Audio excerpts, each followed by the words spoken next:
4 নম্বরে মোহাম্মদ মাসুদ, বাবার নাম জাকির হোসেন সাহেব, গ্রাম কুশিদা। 5 নম্বর ইমাম হোসেন, গোলাম হোসেন, বাবার নাম মোহাম্মদ দুলাল, বাড়ি করবাড়ি। মাশাআল্লাহ, এই 5 জন হাফিজে কোরআন।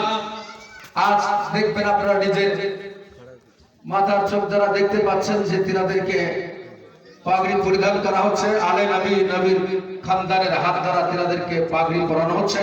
মাশাআল্লাহ, আমিও বলবো আপনাদের মা বোন, বাবা ভাই, আজ এই মঞ্জার, এই নাজারা দেখে একিন করেন যে যেন আমারও একটা আওলাদ হাফিজে কোরআন আমি বানাতে পারি। বলে এটুকু মনে করে যাবে। মা চাইলে, ইচ্ছা করলেই পারবে যে অন্তত আখিরাতের পুঁজি একটা হাফিজে কোরআন তৈরি করে নেবে।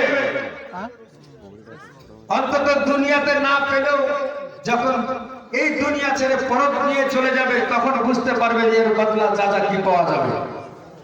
মাশাআল্লাহ, দেখতে পাচ্ছেন এখন বর্তমানে হাফিজে কোরআন 5 জন মোকাম্মল কমপ্লিট পাগড়ি তাদের মাথায় পরিধান করা কমপ্লিট হয়েছে।